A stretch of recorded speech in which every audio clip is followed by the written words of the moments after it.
climb up on a little perch here because, well, that just makes me taller. Y'all know that. I didn't say sit down, I said climb up because I'm only 4'11", which is not my fault. I just quit growing when I was done cooking. I know I miss midget by this much, maybe just this much. But the good news is that I'm 51, so you're not the oldest comic here. And I'm shrinking by the day, so I might just make midget. But see, what happened was, and it's going to be a good story when somebody starts out, and what happened was, it's kind of like, hold my beer and watch this shit. What happened was, is my significant other wished for me when he was 8 years old. So 4'11" was a full-grown woman. So when I was younger, I used to live in Florida. Notice I didn't say when I was little. When I was younger, I lived in Florida, and my dad took us to Disney World, and you got to be 5 foot to ride those rides.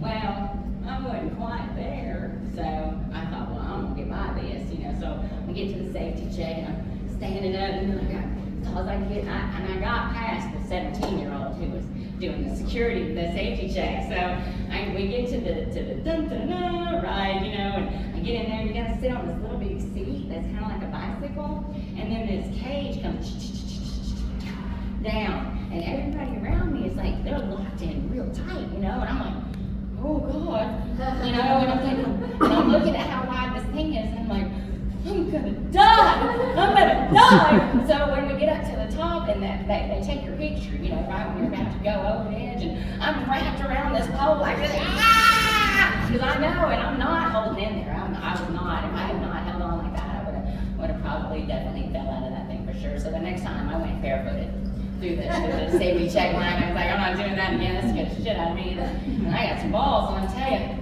But so my significant other wished for me when he was 8, and his older sister had a very extensive Barbie doll collection. So, and he couldn't pick just one, like every other red-blooded male in America. He couldn't pick just one. So God has a sense of humor, and he decided to put all of them into one. So I'm a little not quite right sometimes, every once in a while, kind of like a solar eclipse, she's like a burning ring of fire, don't look at her, wear the right glasses, I'll start to have a little bit of a meltdown, and he goes running out of the house, he grabs the dogs, come on, it's for your safety, he's boarding up the outside of the house, and he's calling the IT support from Mattel, because that's how I programmed in my weed dealer's number, I need help, 911, anyway, so since I'm only 4'11", I am proportional, which means I have no titties at all. So back when I was single, I was going out on my first date, and we talked about earlier. So I was going out on this first date, and this guy had it. He looked good, had a great job, he's educated. This guy, I was going to go all out for this guy. So I had these boobs that kind of stick on the outside. They're like fleshy kind of feeling, and they pop together. You hold them together right here with this little plastic tape. So I stuck them on there. I put some extra tape, these suckers are staying, So it says on the directions, don't get them wet. And I'm like, okay, it's not raining, I'm not swimming, I'm good, right? So we go out to dinner, and this guy, he's perfect. Opens the door for me, brought me flowers. This guy has everything. So then we go out and dancing. So I'm out on the dance floor, and I'm doing my thing, just trying to look all sexy for him. Well, what do you do when you dance? Y'all, you sweat. You do sweat just a little bit. So I'm out there shaking my thing, trying to look all sexy, and I'm up like this, and my boobs fell out at the bottom of my dress, straight down. So this fleshy wet thing now hits the top of my naked foot, and I'm thinking there's some kind of octopus loose, and I kicked that sucker before I even know what happened, and it's flying through the air, and it hits the wall, and one of them is stuck, and the other one's just hanging there, and as the beat's going, it's like to the bass, and I'm like, oh my God, and I turned around, I'm trying to play it off, right, and I'm like, this didn't happen.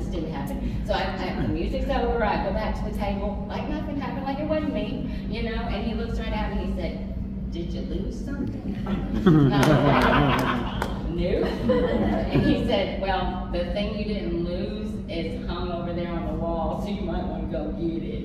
Y'all, that was the longest walk of my life. It was like 25 feet to go pull my boobs off that wall. I tell you, it was the most embarrassing moment I think of my life. And then, so since he wished for a Barbie doll and got them all in one, God wanted to make sure I didn't get the big head, wanted to make sure I stayed humble. So he decided, what y'all can't probably tell us, he gave me a lazy eye.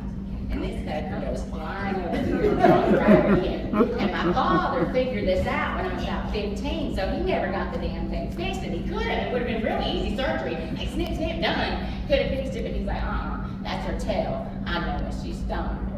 So I could never pull that off. He always used to look at me. He'd come in the house and matter how to look at me and go, look at me, both eyes. Look at me, both eyes, damn it. I'll talk to you when you can focus. He's all bad as hell. So there's my life for you. But I just want to say thank you very much for having me tonight. It's been a joy.